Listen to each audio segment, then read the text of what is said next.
Did you sneeze? Or you coughed?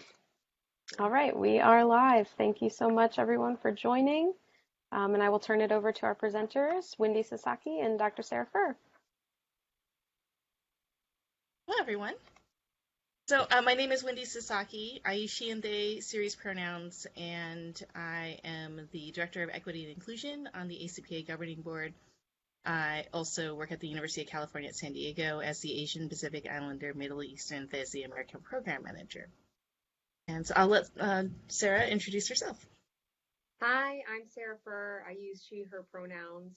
My full-time job, I guess, is Dean of Students, Inclusion, and Equity in the School of Social Service Administration at the University of Chicago.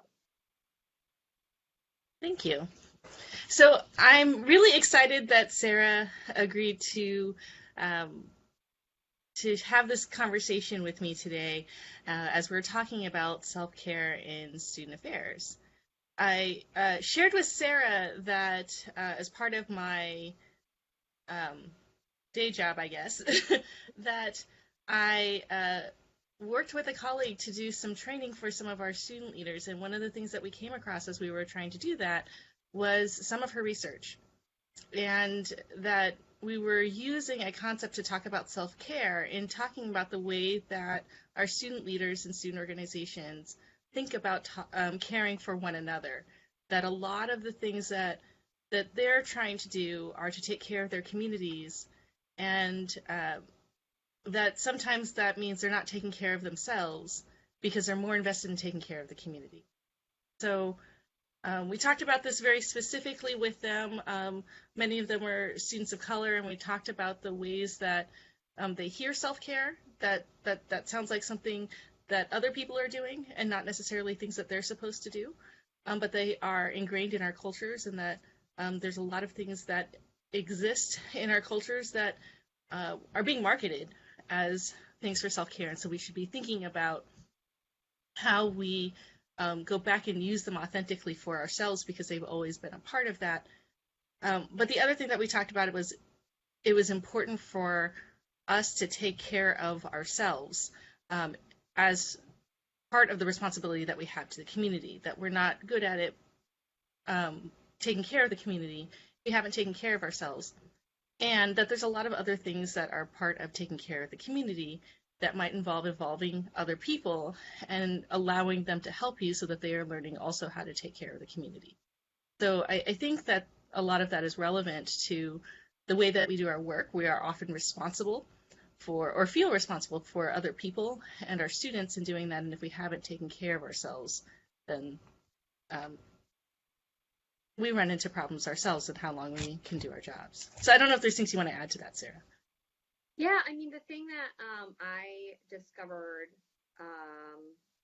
when even starting sort of doing this research, it really did come out of sort of both my lived experience as a social justice educator, as someone who's charged with doing equity and inclusion work on a college campus, and then obviously the sort of newest movement around student activism, not new, but newest or most current, and the ways in which, I mean, even thinking about being in a higher ed program and not doing research on students was the number of people who are like, what do you mean you're going to research professionals? I was like, yeah, because we are people. We have to take care of, we're supposed to be taking care of students, or not taking care of, but we're supposed to be serving as role models or providing opportunities for care, but we don't even talk about that. And it's actually almost that we glorify the busy, being taxed, late nights at work, all of that. And so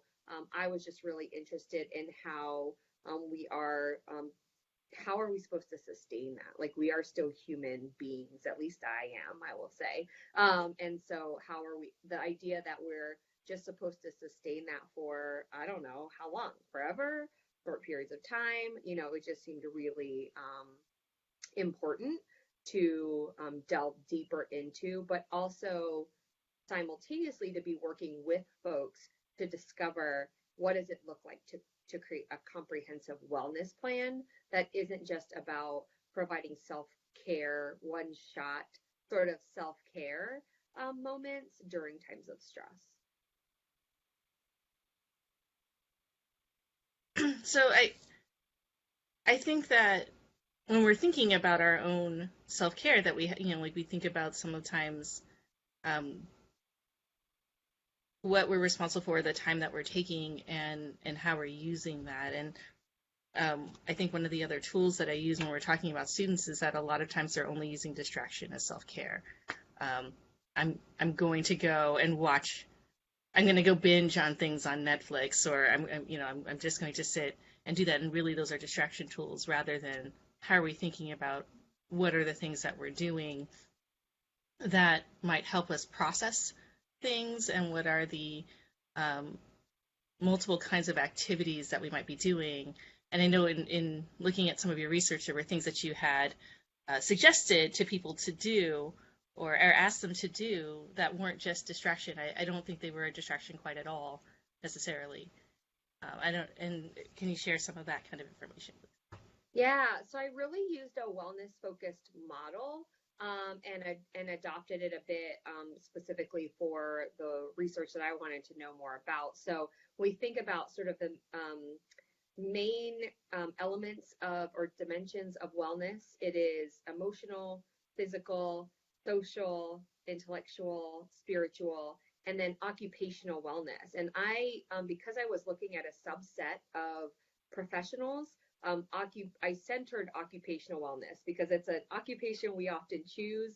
We love it. It can give us fuel, but at the same time, we know that we're situated in a current time, place, and space that is also where our occupation could be causing stress, right? So doing the type of work that can be emotionally laborious and or just in the current environment, political climate, the idea that our occupation, we might not be changing our occupation. We certainly could, the way it's sort of thought about as a singular dimension or one of the six.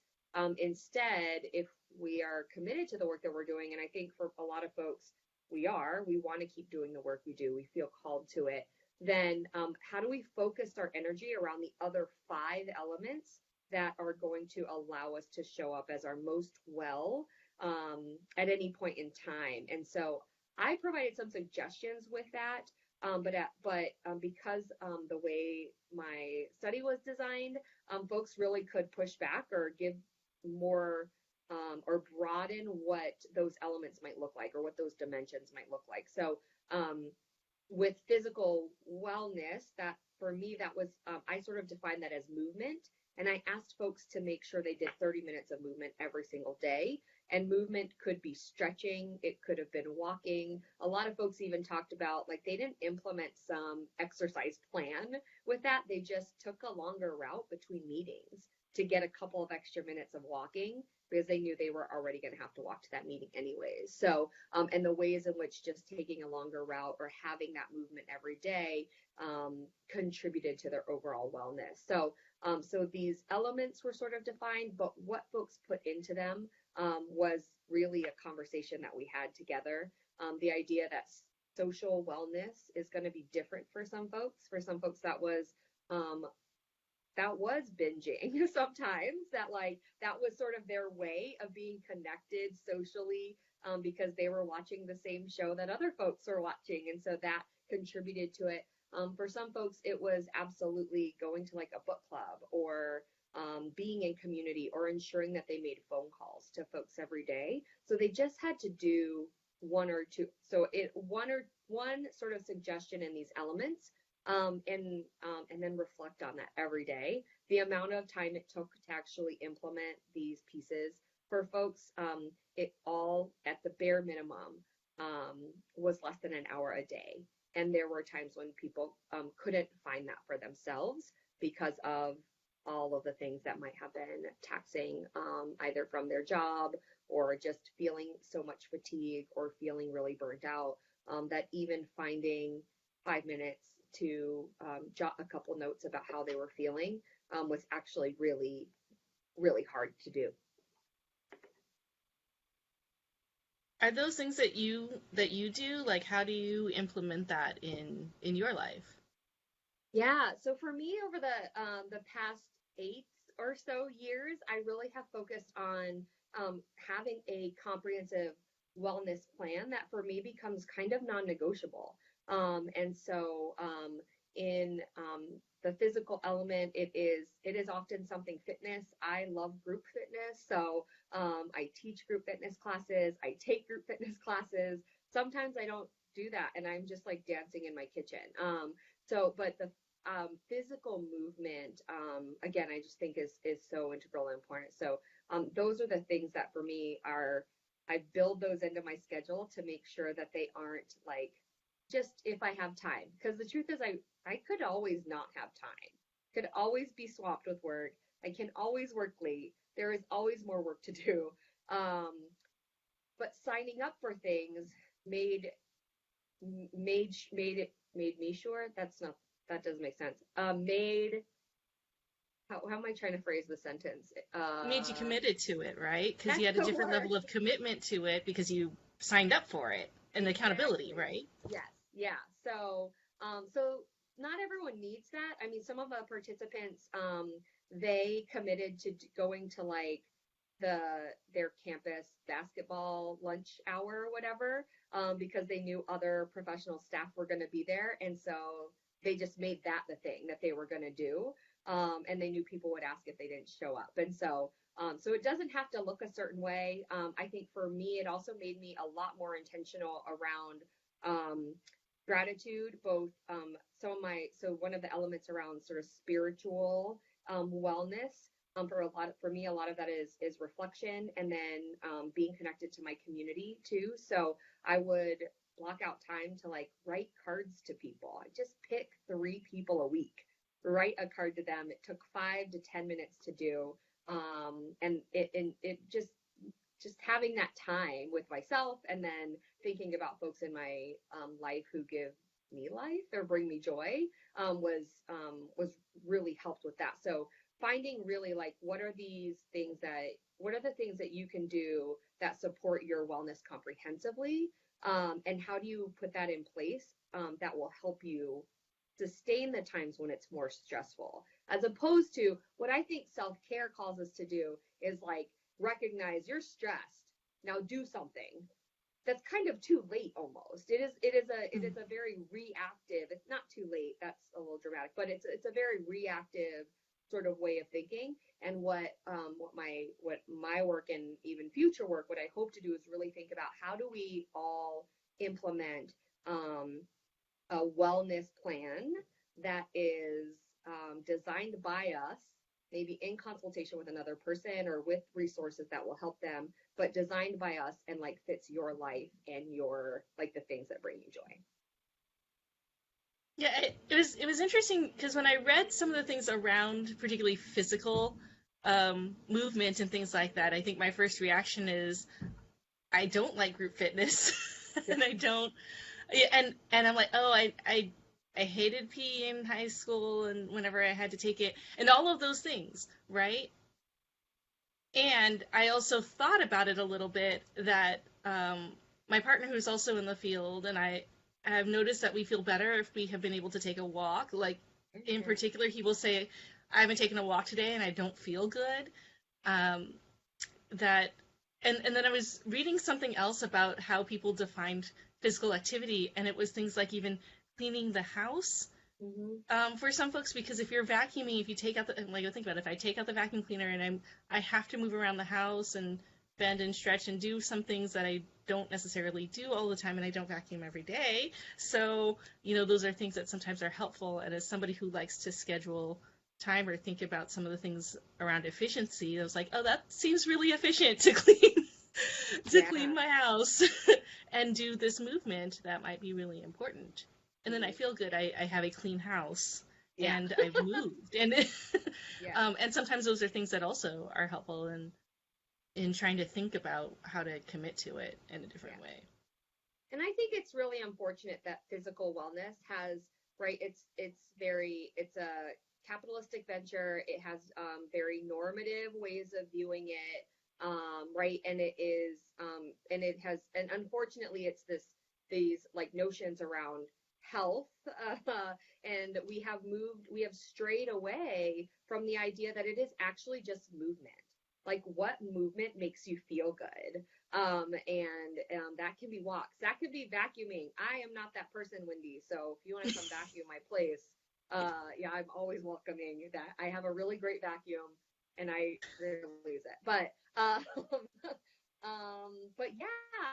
and that if that feels good to you, both because you're efficient with your time and you're moving your body around, like that's what I think, that if we could all sort of get back towards physical wellness really being about movement, that would be such a dramatic shift for a lot of people. I think that was a huge shift for me, because prior to really centering on that, it was much more about like, how do I lose weight, or how do I, all these other sort of notions that I was socialized to believe to to be the goal, when the goal really is to have movement every day that makes me feel good.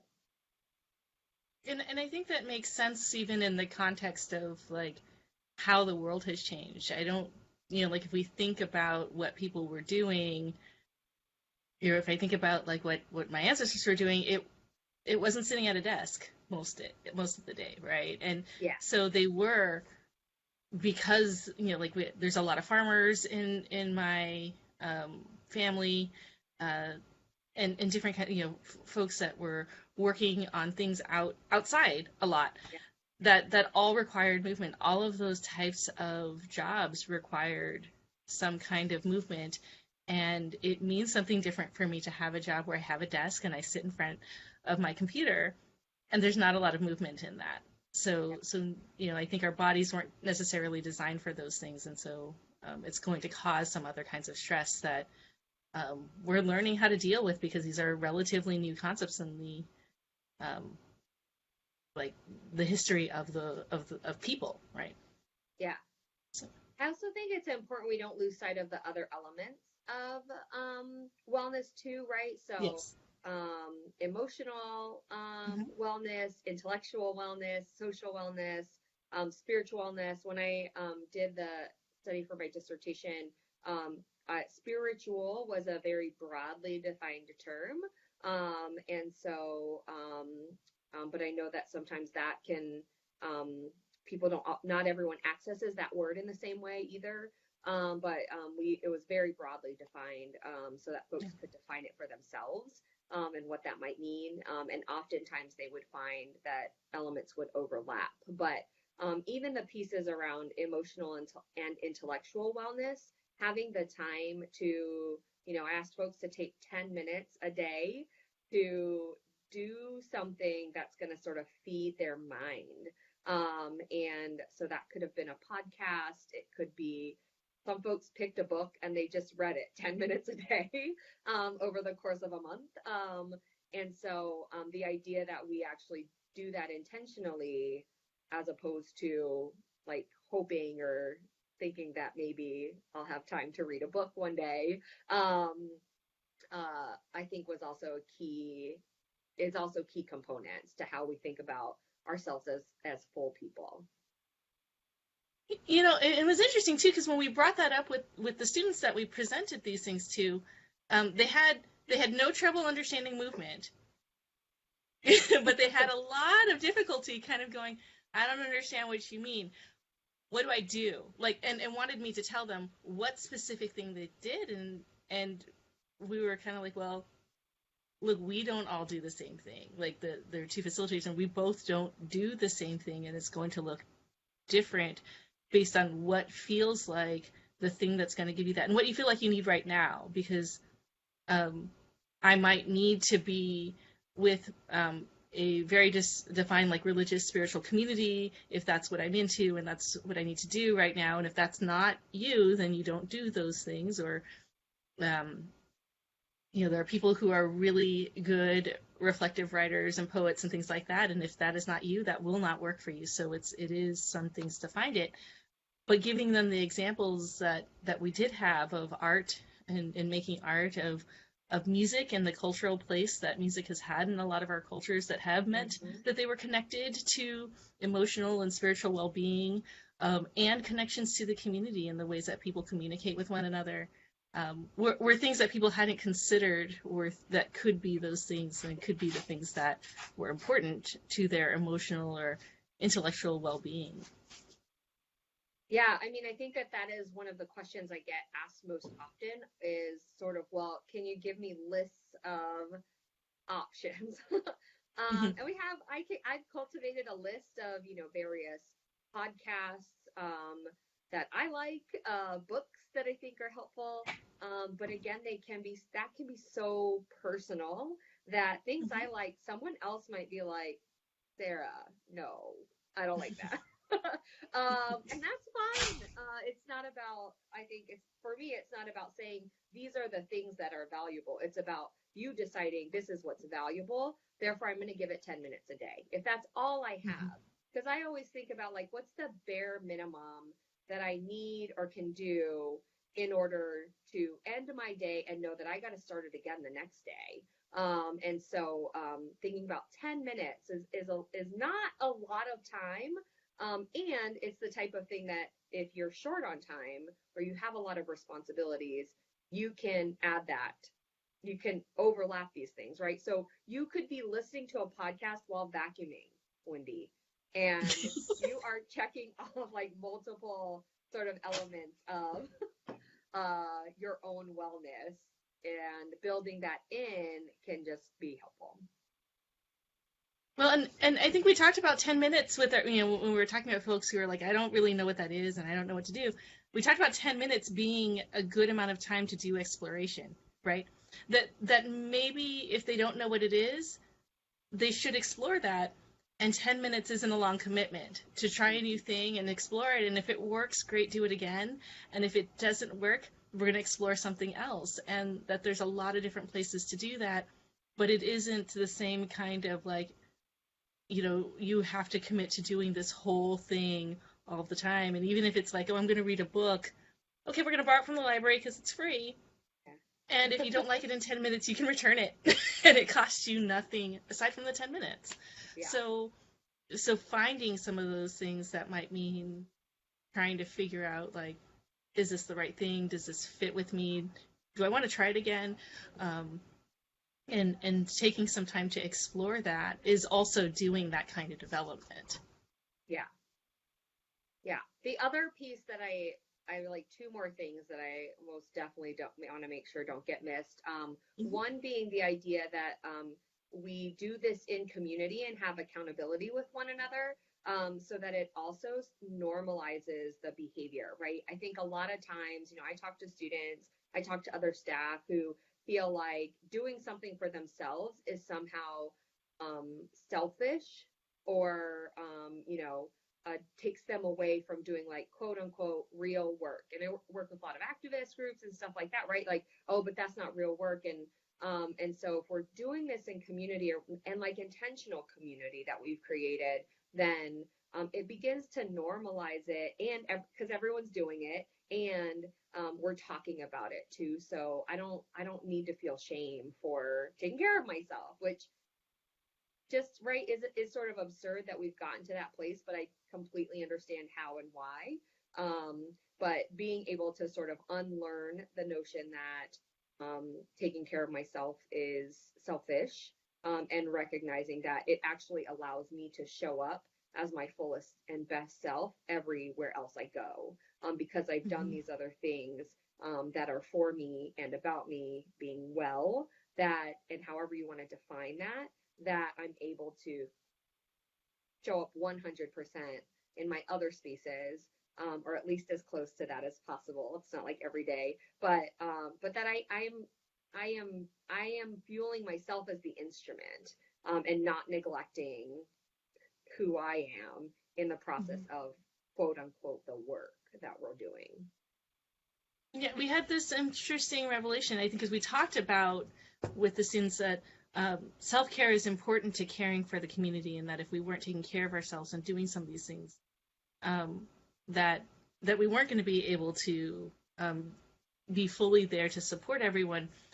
but that the community meant, and doing the kind of work that we're all trying to do meant being able to feel safe enough to ask for help, that we were teaching other people how to do things, because the reality is that we aren't going to be available all of the time to do all of the things. But connecting the way that they were going to take care of themselves to their responsibilities to the community. And when we asked folks, okay, how did this conversation feel? What is it that you learned from this? Somebody raised their hand and said, I've never been given permission to think about my own self-care.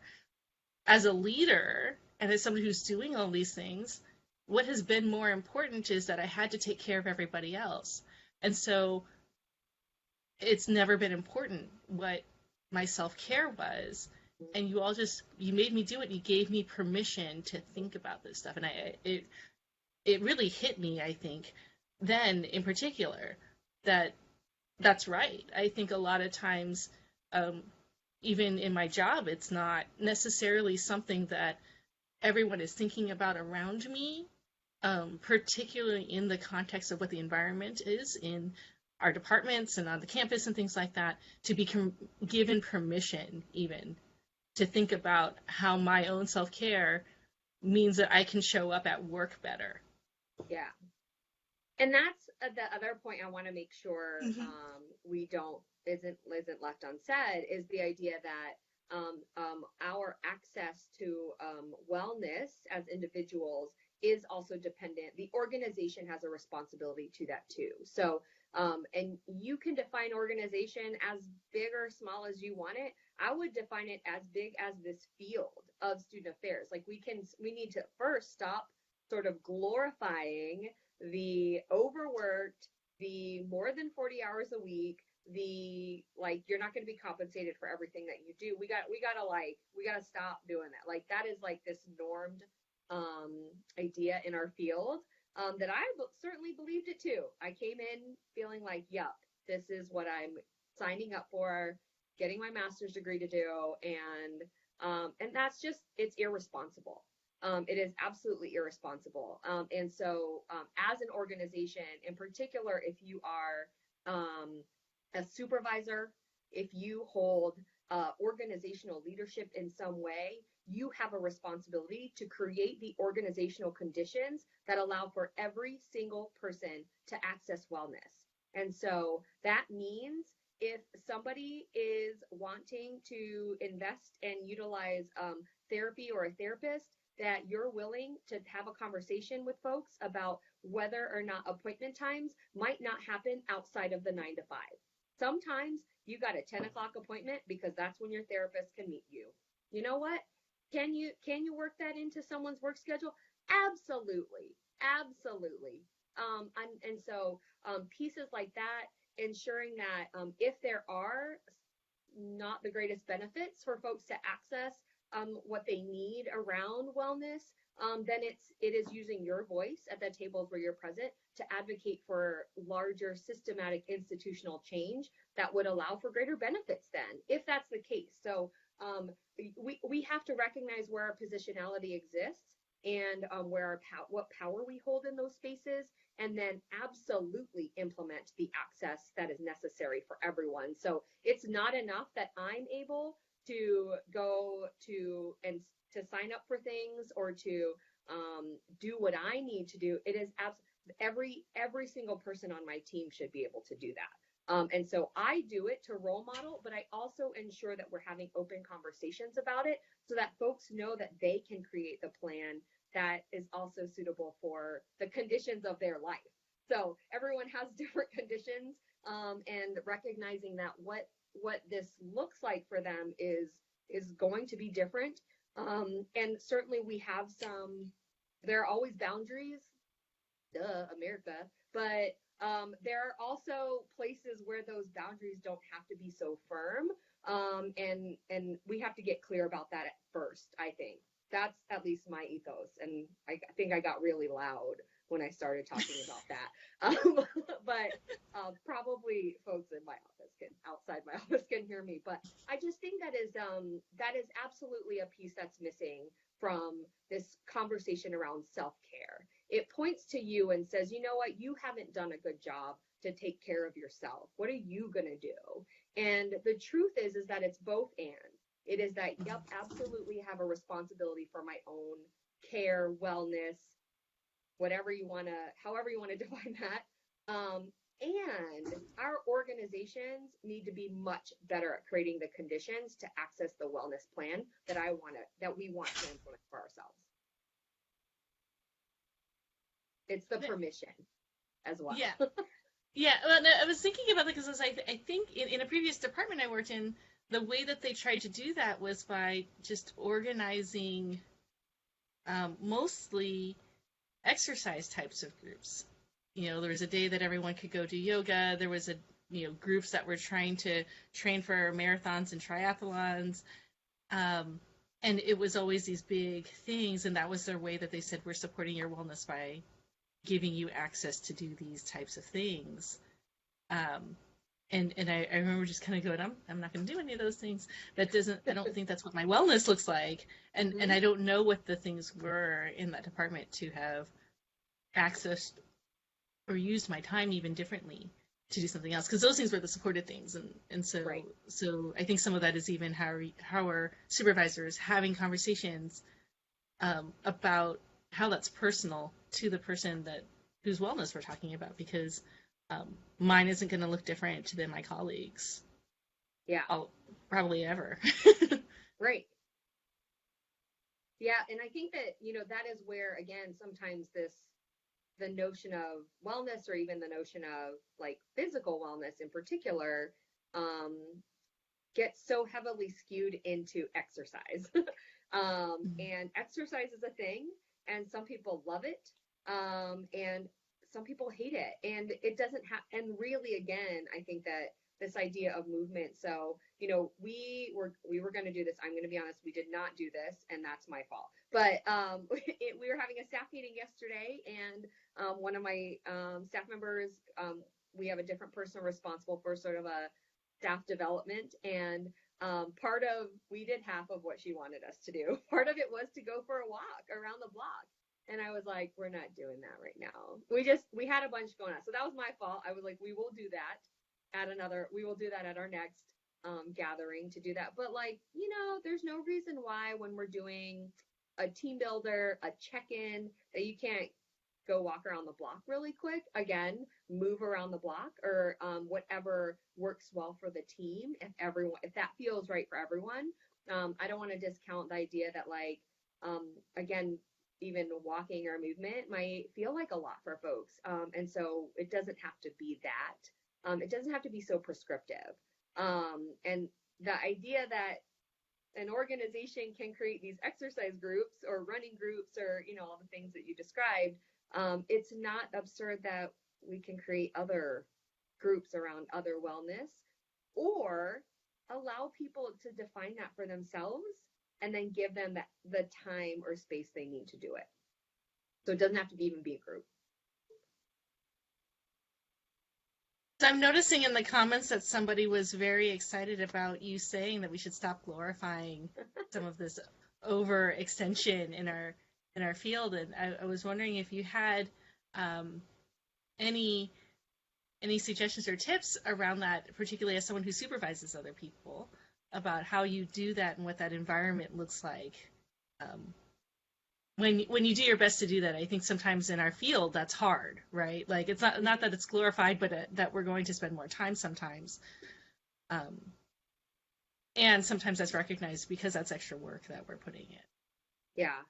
And I think we have to first recognize, when am I doing this? When am I participating in it? We're in a quarter system. We start October 1st, and I think it was Sunday, and I was like, I think this is my first day off this month. And people were like, And it was a good reflection. All those faces at me were a good reflection back to me that I also participated in some of that. Certainly there were things that I had to do, but also even the way I talk about it, right? So to sort of be like, oh, look at me, today's my first day off in a month. Like, that's not cute. And so it was a good reminder for someone who thinks about wellness a lot and not glorifying this in our field. Even I do it sometimes. So we have to be able to recognize when it shows up for us. And then I think the other piece we have to do is we have to be having, especially as a supervisor, to get sort of to the better part of your question, is we have to be asking our teams. We have to know the time our teams are spending at work. We absolutely should know, not in a micromanaging way, but in a way that we are aware of what they're doing, and because we are also aware of how they're being compensated. I'm absolutely aware of how my staff is being compensated, and they're not being compensated to work 80 hours a week. So it is up to me to ensure that we're not exploiting their good nature, their hard work, their care for their job or their students or whatever rationalizes why we work too much. It's absolutely my responsibility to not exploit that. And therefore, I have to be asking questions like, hey, you were on a retreat all weekend. Do you already have a day blocked off this week to be off? If you don't, I'm going to need you to find that day. And it's not always this for that. It's not always equal. I know that's true just by nature of sometimes needing to be at a specific place or at a meeting or anything. But we absolutely can be thoughtful about blocking out time, not having meetings during those times, and then just even thinking about how we operate on our day-to-day. If you put appointments on my calendar every single minute of the day, I can't possibly be doing anything else that doesn't require a meeting.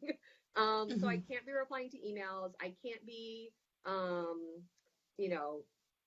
conversing with the bursar or the financial aid office or anyone else who might need assistance. I can't be doing advocacy work if I am in a meeting constantly. Certainly some of that is happening in meetings, but not all of it. And you can't eat lunch. You can't eat lunch. Oh, I am a lunch person. Don't you find me on a day when I haven't had lunch and something went terribly awry.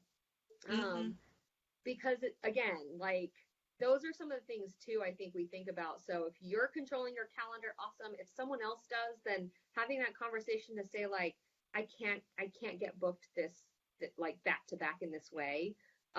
When people sort of make everything an emergency, being able to say like, I don't know that we need to meet this week. We can push this off till next week because next week looks a lot better or whatnot. Again, you can't do it all the time. I totally get that.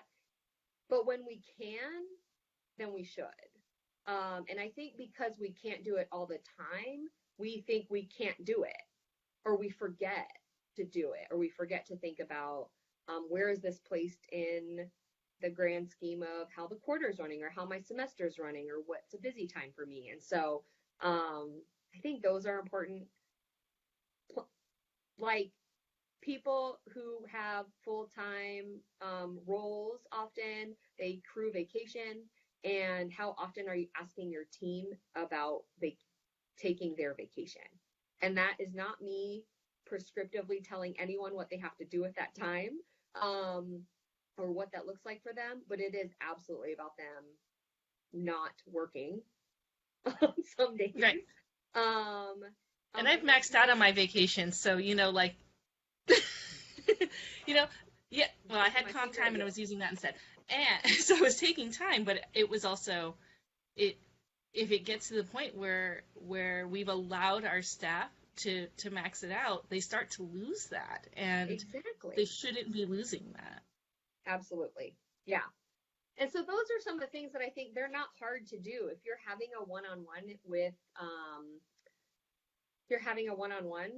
with your staff or with your team members, or if you're having staff meetings, then asking those questions, sort of what are you doing for yourself? What have you done for yourself? We do regular check-ins where folks just sort of share even what's happening outside of work life. Why? Because we talk about work a lot. So let me give folks a minute or two to just even share what might be happening outside of work, and then other folks are able to connect with them on another thing. So even thinking about that as sort of the ways in which we allow folks to show up as their most full self at work. Yeah.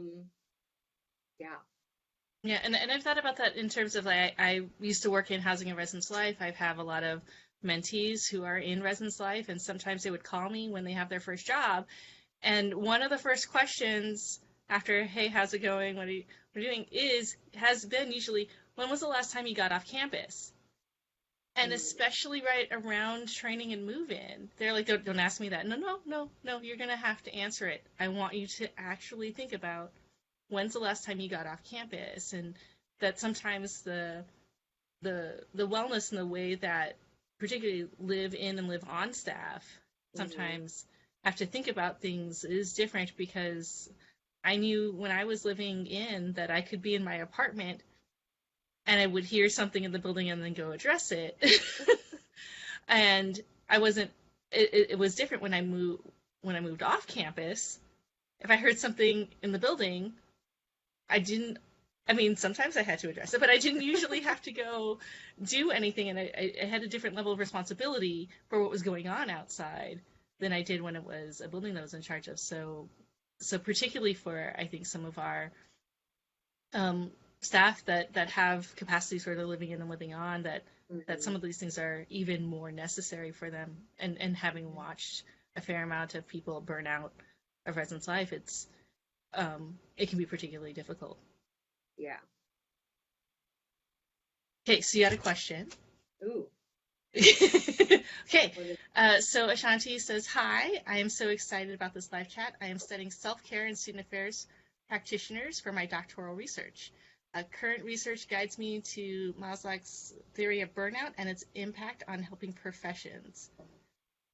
I was wondering if you had any additional research or resources to share to support my study. Thank you.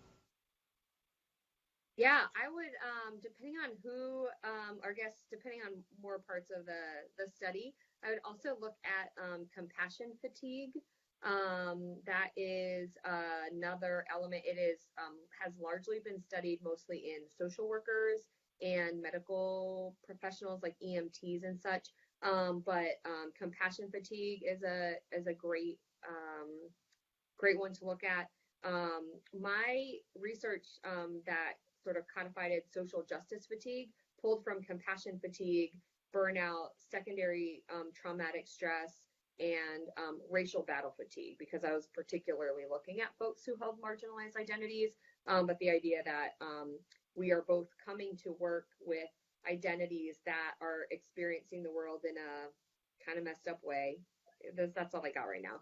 And and we are doing work that can be sort of taxing or in those helping professions as well. So those are some thoughts to look at. Yeah, you said compassion fatigue, and I remembered there were some things, I think, in the Chronicle of Higher Education and some other places that were specifically more talking about that, because I think in most of even our master's programs we have some kind of counseling type of class that means that we've received some type of training even around that. Yeah.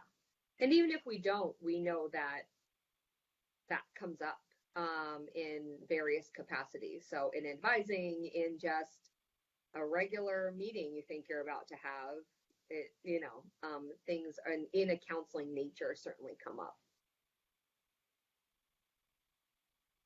Are there more questions? There isn't. I was reading. I know there was a comment about how somebody in a live-in position had taken time away from the campus that resulted in more immediacy from a supervisor. And I think that some of the things that you were talking about around supervision was, how do you not create that kind of environment where folks aren't able to take the time that they need to take care of themselves. And I'm sorry that that's an experience that somebody have. I think that's something that we are hoping they won't do. Yeah. And that's why I think when we are in positions of some power or supervision, that we absolutely have the responsibility to create those conditions. And then for folks who are all being supervised on some level, there is also about like figuring out how you ask for that. So I wasn't always in a role where I was supervising folks, but I have asked before to say like, well, hey, if I, in the same way that if I need to go to a medical doctor or I'm sick one day, I'm not going to wait till after 5 for an appointment, right? Like, and even the suggestion, like, oh, you're sick and you need to see a doctor. Well, wait till after 5, or like you just take a sick day. Certainly, it, it's pretty rare that someone would just sort of say like, no, you can't go to the doctor. You're sick, right? Or you're having illness, or you're experiencing something that is causing sickness. Well, in the same way, like that I would ask, like, hey, I'm gonna go to a doctor's appointment or whatnot, right? I'm not often experiencing a dental emergency, but I go to the dentist twice a year, and I schedule those in advance because that's about my overall like dental health, right? That was a random example. I think about eye care too, but I think that those are all things that sort of like have been deemed acceptable, and we might feel a little more comfortable asking for them. But there are other things to ask for too, right? So when I was starting a PhD program, before sort of solidifying that, I asked, like, what if I have to leave work an hour early to get to class? That's part of my own both intellectual development and intellectual wellness. And so I asked for that, and I, had supervisors who were thankfully very, very supportive and said, yes, of course, we will do that. And said that like there didn't have to be this like sort of time trade-off that had to be solidified, because the idea that we're going to work, or the idea that we're going to at some point work more than the scheduled hours of our sort of job and the way we are coded in HR and therefore compensated, is likely going to even out over time, and more often is actually going to benefit the institution and organization. I am more likely going to work more hours than they are paying me for at any given point in time, right? Over a year, right? If we think about our salary in a year and time frame. So I think that being able to ask for those things or finding, what is stopping us to ask for those things, as well as offering, as the supervisor or person who has more power to offer that. Yeah, and I think even just I didn't always feel like a supervisor trusted me if they weren't giving me some of the opportunity to be flexible around some of those things. And I had a conversation with my current supervisor yesterday around kind of flexing some of the hours I had worked on Saturday and things like that. So looking at some of those things, and had some other responsibilities off campus. And she just kind of looked at me. She says, I don't really stress out about your hours. Everyone works hard. I know everyone works hard. You've been here a couple of different days on weekends or full weekends, and everyone works hard. Do what you need to do. It's okay. Yeah. And it feels much better to feel trusted even in that way. That makes me feel like it's okay for me to do I can do this other work. I'm going to be trusted in other places in my job, because you also trust that I'm going to need to go do this other thing, and I'm not trying to take advantage of you. Mm-hmm. Yeah. Okay, so there's another question. So what impact do you foresee if the lack of self-care in the field of student affairs persists? Yeah, there are, I don't know this for 100% fact, and I don't have citations, but there are already folks, I think, looking at departure from the field, right? The number of I'll say newer professionals, at least new professionals relative to myself, who come into the field and leave within 5 years. And actually the statistic I found was that 53% of folks leave the field in the first 5 years. And that was a study that was done about 5 years ago, I think. So it's probably due for another one, but like 53% of people leave this field. Like, that's just going to go up, right? And certainly not all of it is about burnout, right? Some of it is related to other reasons to leave the field, but I think that but for the most part, at least at the time for that burnout was the most cited reason, that's the word I can't find, was most likely cited when folks left the field. And so I think that we're going to see more of that. Aside from that, I think we'll also just see, you know, organizations or institutions that aren't modeling the type of things that we want our students to both do as students, which is a very stressful time for anyone. It was stressful for me, I'll say. But we say get these habits, take care of yourself, and then do it even as you move on to full-time careers. And I just think we are going to be more, I don't know, I just think we're going to be so much more stressed. I think there's going to be so many more like tensions and conflict. That's like my dramatic statement, right? Like there's going to be more conflict, but I think it's true, right? Because we are human beings and we are social, humans, social beings, and if we aren't taking care of ourselves in whatever that looks like for us, then like how are our relationships gonna look? Not great. Like I'm not great with anybody when I don't feel good. Like nobody wants to hang out with me with good reason. I don't want to hang out with myself when I don't feel good, right? So even just thinking about like, there's the individual pieces, but then thinking about like how will our communities persist? How do we continue to like create love and joy in the world that so desperately needs it? Yeah. And I think I maybe have a more dramatic response. I think where our funding gets challenged because the thing is, and you said earlier, there's always more work to do. Always. And if we don't reserve our time or allow everyone to do more things or glorify the doing of more things in more than the hours that we're paid for, then folks tend to put more things on your plate. You can handle more stuff, and there has to be a time where we say, I can't or I won't, right? Like, and that if the people in higher level positions are also not going to say, okay, we can do that if there's more funding, we have more people. Yep.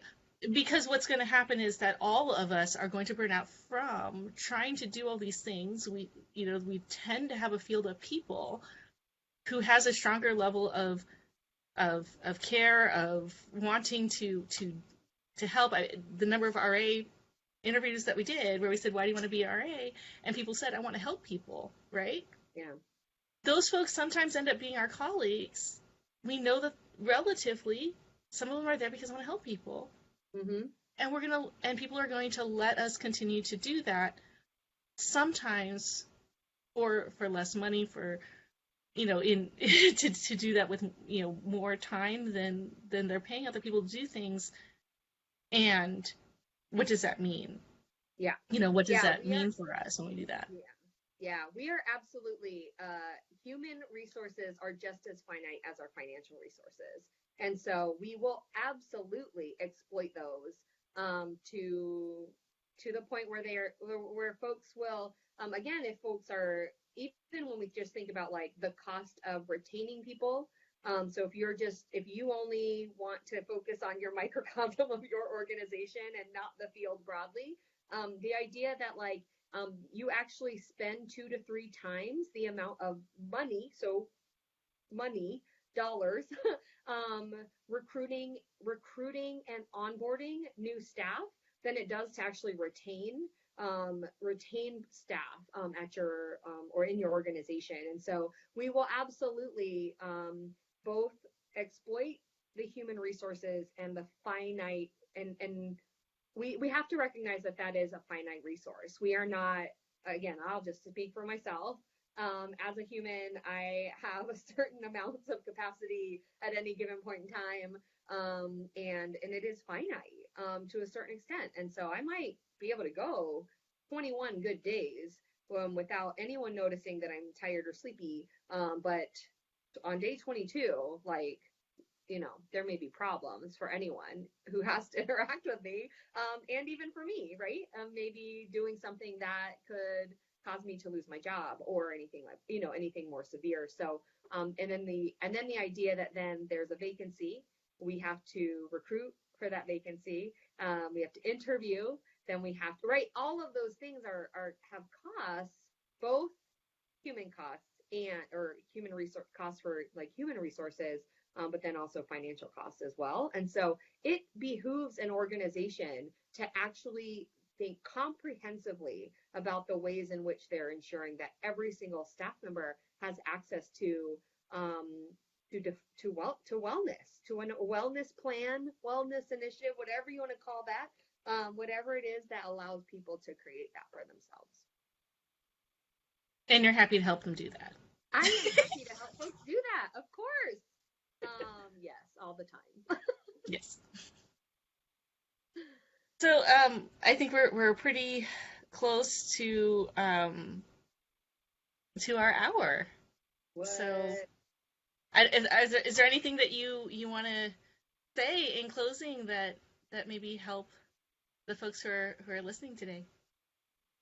Yeah, I mean, I will just say that like the time is now. The time is now to pause, take stock of what it is that you are currently doing, because I'm certain you're doing good things for yourself already. And then also to take stock of like, what is it that you wish you could implement, and to think about that comprehensively. So think about it about physically, or think about movement, spiritual, emotional, intellectual, social.